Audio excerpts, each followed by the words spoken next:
दोस्तों, हमारे prime minister Narendra Modi साहब यूएसए की पहली स्टेट विजिट फिनिश करने के बाद एक दूसरे देश की यात्रा पर गए। This is Egypt. I am sure आपने ये पीछे जो पिरामिड है और इस वीडियो का थंबनेल देखकर आपको पता चल ही गया होगा कि we are going to talk about India and Egypt. But please keep this thing in mind कि ये हमारे प्राइम मिनिस्टर मोदी साहब की पहली स्टेट विजिट थी टू इजिप्ट। इंडिया और इजिप्ट के बायलैटरल रिलेशंस की बात करें तो एक नए लेवल पर अब दोनों देश के रिलेशंस जो हैं वो एंटर हो चुके हैं। प्राइम मिनिस्टर नरेंद्र मोदी साहब की मुलाकात हुई इजिप्ट के प्रेसिडेंट अब्देल फतेह अल सीसी साहब के साथ। इसी के साथ हमारे देश के प्राइम मिनिस्टर को इजिप्ट का सबसे हाईएस्ट ऑनर, जैसे हमारे देश का सबसे हाईएस्ट ऑनर है भारत रत्न, तो वैसे इजिप्ट का जो सबसे हाईएस्ट अवार्ड है ऑर्डर ऑफ द नाइल, ये बिस्टॉव किया गया। ये हमारे प्राइम मिनिस्टर को इजिप्ट की सरकार ने दिया और इस अवार्ड को एक्सेप्ट करते हुए हमारे प्राइम मिनिस्टर मोदी साहब ने यह बताया कि जब इजिप्ट की सरकार हमें ये अवार्ड दे रही है, इसका मतलब ये है कि हमारे देश के लोगों के प्रति, हमारे देश के प्रति इजिप्ट के लोगों का और इजिप्ट की सरकार जो है उनका एक व्यू पॉइंट प्यार भरा है, वार्मथ है रिलेशनशिप में, अफेक्शन है हमारे देश के लोगों के प्रति और हमारे देश के प्रति। एंड दैट्स द रीज़न कि वो बहुत ही विनम्रता से इस अवार्ड को एक्सेप्ट कर रहे हैं, एक ऑनर मान रहे हैं कि ये अवार्ड जो है वो हमें दिया गया। वैसे ऐसे हमें आई मीन टू से कि ये अवार्ड जो है वो सिर्फ हमारे प्राइम मिनिस्टर को नहीं मिला है। It's not just that, of course उनको दिया गया है, लेकिन ये ऑनर जो है वो हमारे देश का है, क्योंकि हमारे प्राइम मिनिस्टर जो हुए या फिर हमारे प्रेसिडेंट किसी देश में जाते हैं या फिर किसी दूसरे देश के प्राइम मिनिस्टर या फिर प्रेसिडेंट हमारे देश में आते हैं तो सिर्फ वो यहाँ पर नहीं आ रहे हैं, वो देश जो हैं वो यहाँ पर आ रहा है, वो तो इस देश के रिप्रेजेंटेटिव है। मिस्टर मोदी जो है वो हमारे देश के प्राइम मिनिस्टर हैं। तो भारत और इजिप्ट के बीच में रिलेशनशिप इतने अच्छे हैं कि इजिप्ट ने इतना अपना सबसे बड़ा अवार्ड जो है वो हमारे देश भारत को दिया है। पास्ट रिसिपिएंट्स की बात करें इस ऑर्डर ऑफ नाइल अवार्ड की, तो ओमान के सुल्तान काबूस को दिया गया है, नेल्सन मंडेला साहब को यह अवार्ड दिया गया है और इंडोनेशिया के जो फॉर्मर प्रेसिडेंट थे सुहार्तो साहब, तो उनको भी ये अवार्ड जो है वो इजिप्ट ने दिया है। दोनों देशों के बीच में 4 इंपॉर्टेंट एग्रीमेंट साइन हुए हैं और इन 4 एग्रीमेंट्स में से सबसे इंपॉर्टेंट, सबसे बड़ा जो लैंडमार्क डेवलपमेंट है ये है कि दोनों देशों के रिलेशनशिप जो हैं उसको एक नया लेवल मिला है। अब इजिप्ट और इंडिया एक दूसरे के स्ट्रेटेजिक पार्टनर बन चुके हैं। स्ट्रेटेजिक पार्टनर का मतलब होता है लॉन्ग टर्म पार्टनर्स, राइट। ये शॉर्ट टर्म या फिर कोई ऐसा नहीं है कि सिर्फ व्यापार और इन्वेस्टमेंट चल रहा है तो इस चीज़ को लेकर कोई एग्रीमेंट हुआ। स्ट्रेटेजिक पार्टनरशिप का मतलब होता है अब दोनों देशों के बीच में इतनी अंडरस्टैंडिंग है, इतनी मैच्योरिटी है, दोनों एक दूसरे को इतनी अच्छी तरीके से समझ रहे हैं कि आज के जो इश्यूज़ हैं, फ्यूचर के जो इश्यूज़ हो सकते हैं, इन सारी चीज़ों में दोनों देश जो हैं वो एक दूसरे के साथ कंसल्टेशन करेंगे, बातचीत करेंगे और ज़्यादा गहराई से डिस्कशन होगी, अलग अलग विषयों पर डिस्कशन होगी। तो स्ट्रेटेजिक पार्टनरशिप जब भी किसी दो देशों के बीच में होती है तो ये माना जाता है कि दोनों देशों के एक दूसरे के प्रति जो रिलेशनशिप है वो एक नए ऊंचे लेवल पर जा चुके हैं।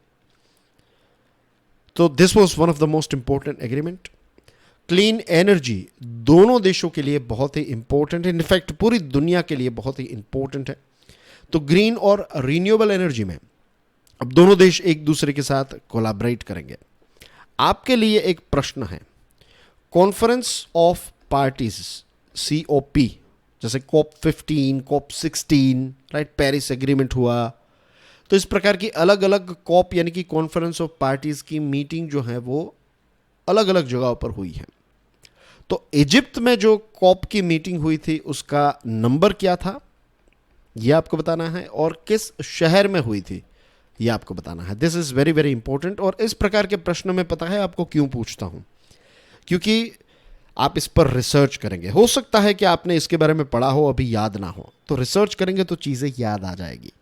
और जब ये आंसर्स आप पोस्ट करेंगे तो आप इसमें इन्वॉल्व रहेंगे इन्वॉल्व होकर आप इसको टाइप करके लिखेंगे और पोस्ट करेंगे तो ये चीज़ हमेशा, क्योंकि आपने एक एक्टिविटी की तो ये चीज़ हमेशा आपको याद रहेगी।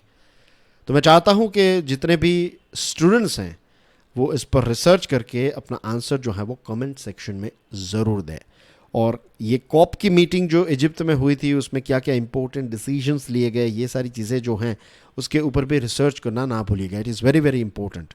तो क्लीन एनर्जी को लेकर दोनों देश जो हैं वो एक दूसरे के बहुत अच्छे पार्टनर्स बनेंगे। मिनिस्ट्री ऑफ एक्सटर्नल अफेयर्स ने यह बताया कि 3 MOUs दोनों देशों के बीच में साइन हुए हैं। एग्रीकल्चर, आर्कियोलॉजी, एंटीक्विटीज़ और इसी के साथ साथ कंपटीशन लॉ में MOUs जो हैं वो साइन हुए हैं। तो agriculture is one thing, archaeology and antiquities this is second, and the third one is competition law. India और इजिप्ट ने बहुत सारे विषयों पर चर्चा की, जैसे कि G20 जो है इसमें मल्टीलैटरल कोऑपरेशन के बारे में बातचीत हुई। इसी के साथ food security, energy security, climate change को लेकर दोनों देशों के बीच में काफ़ी विस्तार से चर्चा हुई। इजिप्ट की जो कैबिनेट है उसमें एक अलग से यूनिट है जिसका नाम है इंडिया यूनिट। एंड ये जो इंडिया यूनिट है, नाम से ही पता चल जाता है कि इंडिया के साथ कैसे द्विपक्षीय संबंध को और ज़्यादा गहराई में ले जाया जा सके, कैसे और ज़्यादा कोलैबोरेशन किया जा सके भारत के साथ। तो इसको लेकर इजिप्ट की सरकार ने एक अलग से इजिप्ट की कैबिनेट में एक इंडिया यूनिट क्रिएट किया है। सो दिस इंडिकेट्स कि इजिप्ट जो है वो भारत को बहुत ज़्यादा इंपॉर्टेंस देता है। सारी अच्छी अच्छी चीज़ें ही हमें इन दोनों देशों के बीच में देखने को मिल रही है। वैसे इजिप्ट की जो सोसाइटी है ये एक एंशिएंट सिविलाइजेशन है, और मुझे बताने की कोई ज़रूरत नहीं है कि भारत की सोसाइटी जो है, भारत का जो हमारा इतिहास रहा है, हमारी जो सभ्यता है वो भी काफ़ी प्राचीन सभ्यता रही है। और अशोक राजा के समय में कुछ लोगों को इजिप्ट भेजा गया था वहाँ की सरकार के साथ डील करने के लिए। तो आप समझ लीजिए कि 2000 से भी ज़्यादा साल पुराने दोनों देशों के बीच में व्यापार और अलग अलग प्रकार के संबंध हुआ करते थे। हमारे यहाँ से कपड़ा जो है वो भी इजिप्ट में एक्सपोर्ट किया जाता था। प्राइम मिनिस्टर मोदी साहब एक बहुत ही इंपॉर्टेंट जगह पर गए हैं और इस पर से आपको MCQ जो है वो पूछा जा सकता है। The Heliopolis commonwealth war grave cemetery, ये कहाँ पर है? ये इजिप्ट में है दोस्तों। और यहाँ पर प्राइम मिनिस्टर साहब क्यों गए?